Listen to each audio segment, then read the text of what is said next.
एक नौजवान लड़की अपनी सहेलियों के साथ गांव के बाहर कुएं पर पानी भर रही थी। उसी दौरान एक अमीर व्यापारी घोड़े पर सवार वहां से गुजरा। सख्त धूप और लंबे सफर की वजह से वह बहुत प्यासा था। जब उसकी नजर कुएं पर पानी भरती औरतों पर पड़ी तो उसने घोड़े की लगाम खींच ली और पानी मांगा। अगर थोड़ा पानी मिल जाए तो बड़ी कृपा होगी। लड़की ने बिना उसकी तरफ देखे कुएं से पानी निकाला और उसे पिला दिया। पानी पिलाते वक्त भी उसकी नजरें झुकी हुई थीं। व्यापारी उसके अंदाज को गौर से देख रहा था। लड़की बेहद खूबसूरत थी, मगर उसके चेहरे पर जरा सा गुरूर नहीं था।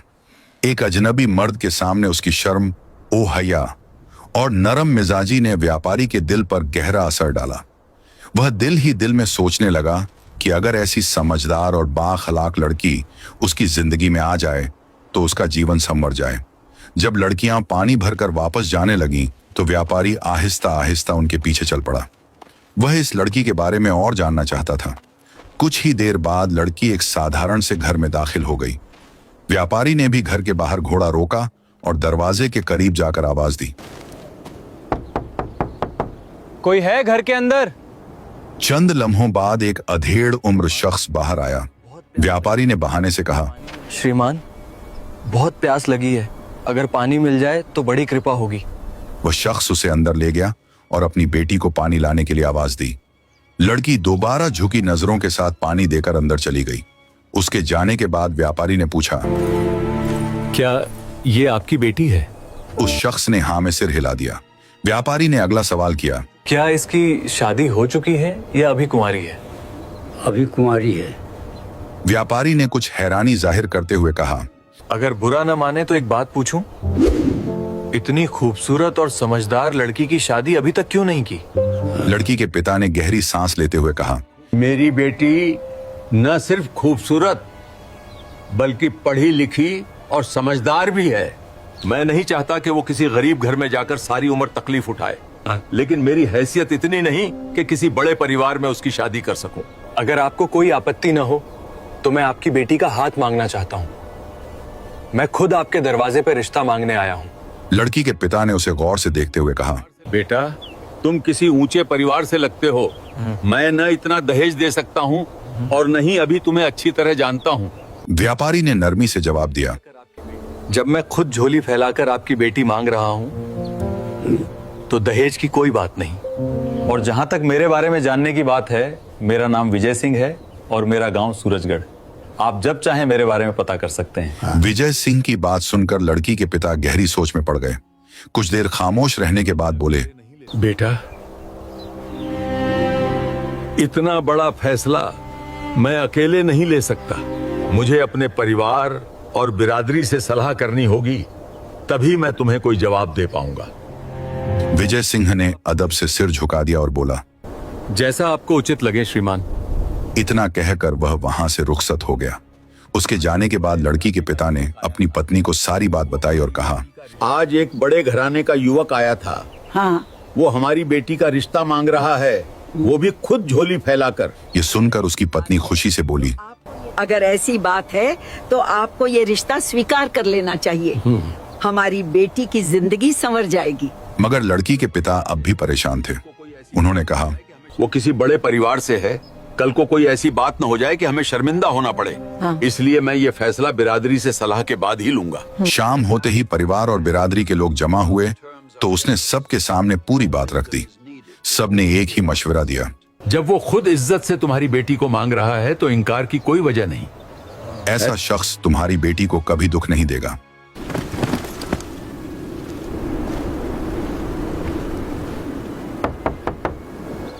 मैंने अपने परिवार वालों से सलाह कर ली। मैं आपके ही इंतजार में था। आखिरकार सबकी रजामंदी से मीरा की शादी विजय सिंह के साथ तय हो गई।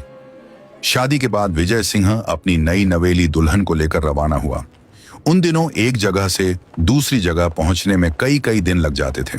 चलते चलते शाम हो गई, इसलिए दोनों ने जंगल में एक मुनासिब जगह पर पड़ाव डाल लिया। इसी जंगल के करीब एक नौजवान चरवाहा अपनी बकरियां चरा रहा था। थोड़ी दूर एक तालाब था।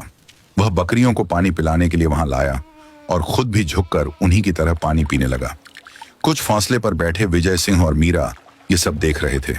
चरवाहे को इस तरह पानी पीता देख विजय सिंह तंजिया लहजे में बोला, देखो इसे, बिल्कुल बकरियों जैसा है, जैसे इन्हीं की औलाद हो। मीरा ने सुकून से जवाब दिया, नहीं स्वामी, औलाद तो इंसान की ही है, बस संगत का असर होता है। विजय सिंह ने दोबारा वही बात कही, मगर मीरा ने फिर नरमी से वही जवाब दिया।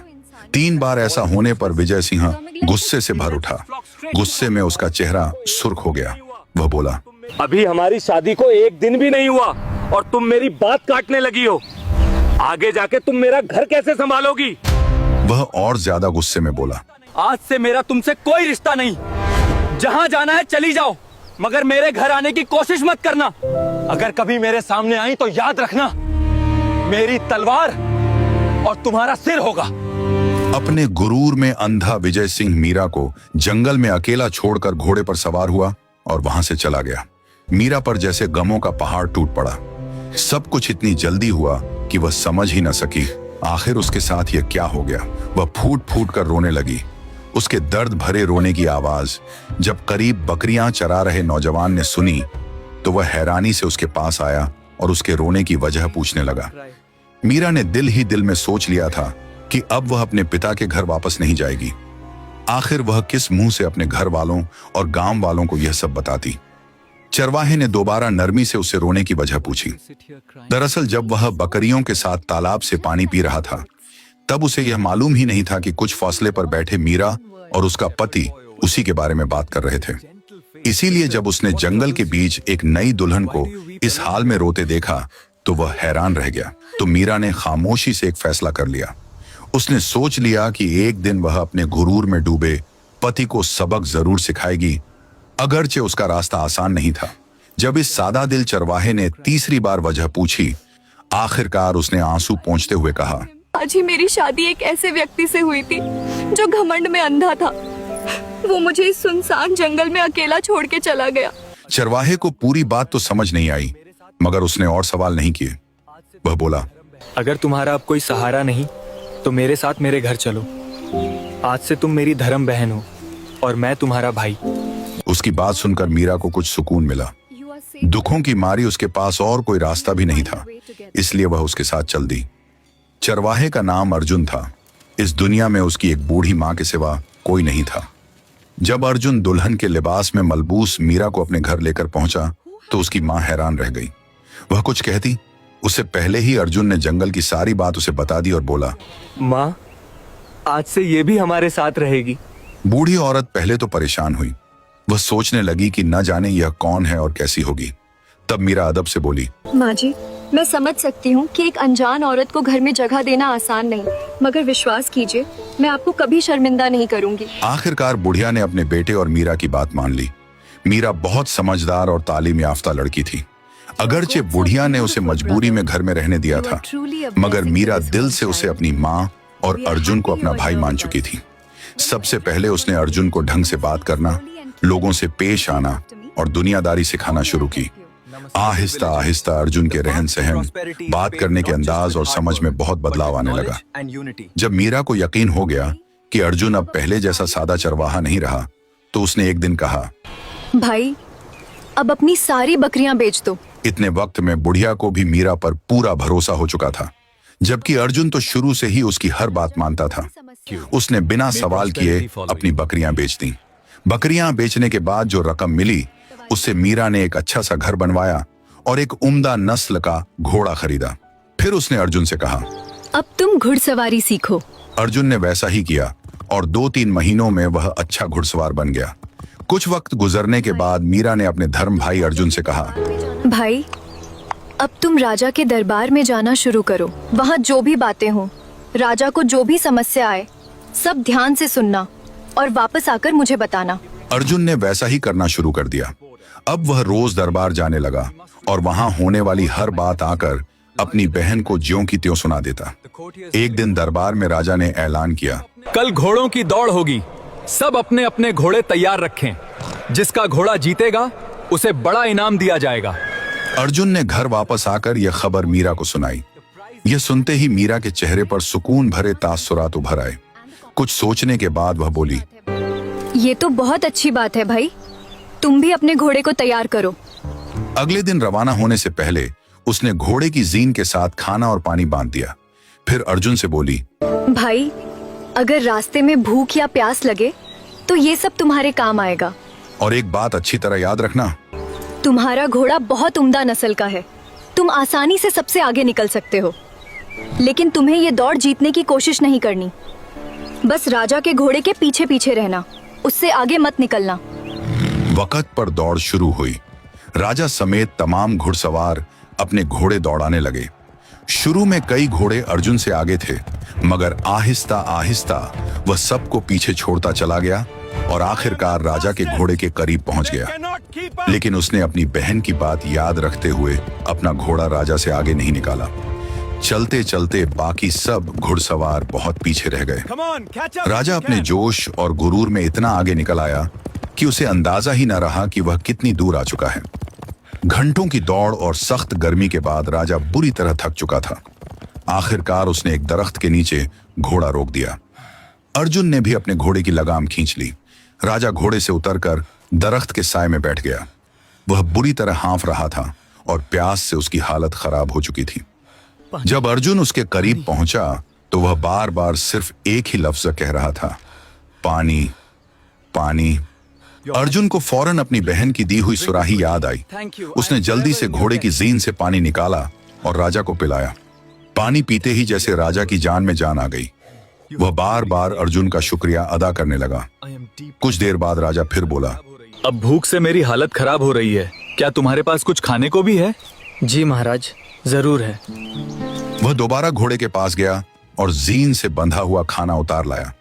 भूख से बेहाल राजा ने जल्दी जल्दी खाना खाया। खाने के बाद उसकी तबीयत काफी बेहतर हो गई। अब उसने गौर से अर्जुन की तरफ देखा और बोला, आज तुमने मेरी जान बचाई है। अगर तुम नहीं होते तो न जाने मेरा क्या हाल होता। लेकिन मैंने तुम्हें पहले कभी दरबार में नहीं देखा। अर्जुन ने अदब से जवाब दिया, महाराज, मैं कई दिनों से आपके दरबार में आ रहा हूँ, शायद आपकी नजर मुझ पर नहीं पड़ी। अर्जुन की बात सुनकर राजा ने ममनूनियत से उसकी तरफ देखा और बोला, छोड़ो उस बात को। असली बात यह है कि आज तुमने मेरा जीवन बचाया है, इसलिए आज से मैं तुम्हें अपनी सेना का सेनापति नियुक्त करता हूँ। राजा की बात सुनकर अर्जुन की खुशी की इंतहा न रही। इतने में पीछे रह जाने वाले कुछ सिपाही और दूसरे घुड़सवार भी वहां पहुंच गए। राजा ने उन सबसे पूछा, अगर कोई व्यक्ति किसी की जान बचा ले तो उसे क्या इनाम देना चाहिए? सिपाहियों को कुछ समझ न आया, क्योंकि वह यह नहीं जानते थे कि किसने किसकी जान बचाई है।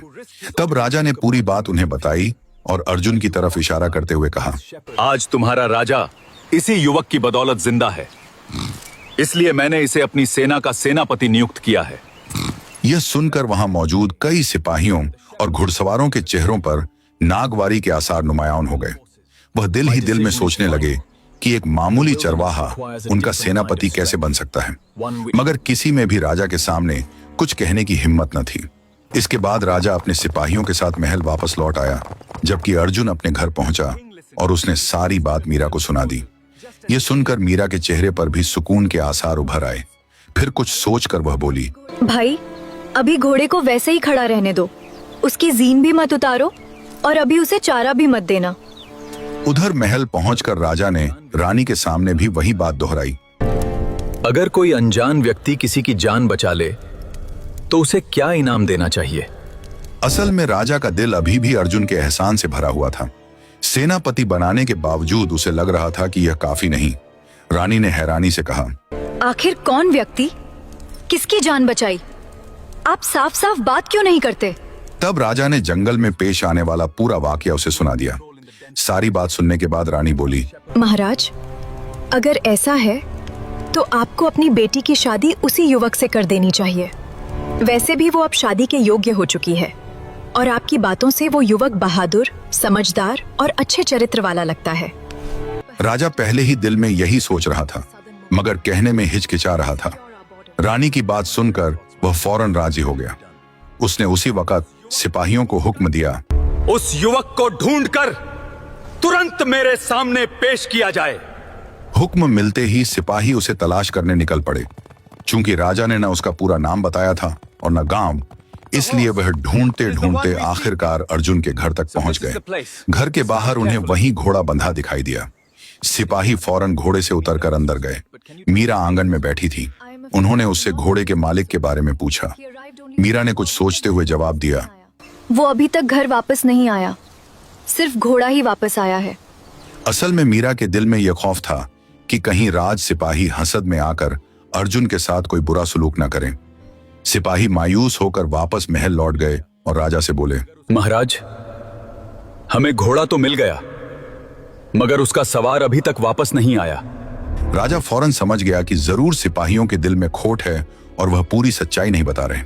आखिरकार राजा खुद चंद खास सिपाहियों के साथ अर्जुन के घर पहुंचा। वहां आंगन में मौजूद मीरा से उसने भी घुड़सवार के बारे में पूछा, मगर इस बार भी मीरा ने वही जवाब दिया। तब राजा मुस्कुराकर बोला, अपने दिल से ये शक निकाल दो, मैं खुद राजा हूं। राजा की बात सुनकर मीरा बोली, माफ कीजिए राजन, वो अंदर सो रहा है, मैं अभी उसे जगाती हूँ। इसके बाद राजा अर्जुन को अपने साथ महल ले गया और बाकायदा तौर पर उसे सेनापति मुकर्रर कर दिया। फिर उसे दरबार के आदाब, फौजी जिम्मेदारियां और सभी तौर तरीके समझाए। सेनापति बनाने के बाद राजा ने अर्जुन से कहा, अगर तुम्हें मंजूर हो तो मैं अपनी बेटी की शादी भी तुम्हारे साथ करना चाहता हूं। राजा की बात सुनकर अर्जुन एक लम्हे के लिए हैरान रह गया। फिर अदब से बोला, क्षमा कीजिए महाराज, मगर इतना बड़ा फैसला मैं घर वालों से बात किए बिना नहीं ले सकता। अर्जुन की बात सुनकर राजा को थोड़ी हैरानी जरूर हुई, मगर वह बोला, जैसा तुम्हें उचित लगे। अर्जुन घर वापस आया और उसने मीरा को राजा के दिए हुए शादी के रिश्ते के बारे में बताया। यह सुनकर मीरा के चेहरे पर खुशी फैल गई। जैसा वह सोच रही थी, सब कुछ वैसा ही हो रहा था। उसने सुकून से अपने भाई को वह रिश्ता कबूल करने का मशविरा दिया। चंद दिनों बाद राजा ने अपनी बेटी सुनीता की शादी अर्जुन के साथ बड़े धूमधाम से कर दी।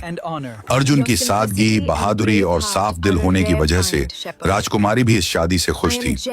शादी के बाद राजा ने अपनी बेटी को बेशुमार दौलत दी और साथ ही अपनी सल्तनत का आधा हिस्सा भी अर्जुन के हवाले कर दिया। अब अर्जुन एक मामूली चरवाहा नहीं, बल्कि आधी रियासत का राजा बन चुका था। वह जज्बाती होकर अपनी धर्म बहन मीरा के पास आया और बोला, बहन, ये सब तुम्हारी वजह से संभव हुआ है। तुमने एक साधारण चरवाहे को राजा बना दिया। इतना कुछ करने के बावजूद तुमने आज तक मुझसे कुछ नहीं मांगा। आज जो चाहो मांग लो, मैं तुम्हारी हर इच्छा पूरी करूंगा। भाई की बात सुनकर मीरा के चेहरे पर सुकून भरे तासुरात उभर आए। फिर कुछ सोचकर वह बोली, भाई, अब क्योंकि तुम राजा हो तो मेरी एक बात मानो। राज्य में प्रवेश करने वालों पर नजर रखने के लिए अपने खास आदमी नियुक्त करो, और अगर कभी विजय सिंह नाम का व्यापारी यहाँ आए तो उसे तुरंत कैद कर लेना। अर्जुन ने बिना कुछ पूछे कहा, जैसा तुम कहो बहन। कुछ वक्त गुजरा और एक दिन वाकई विजय सिंह इस रियासत की सरहद पर पहुंच गया।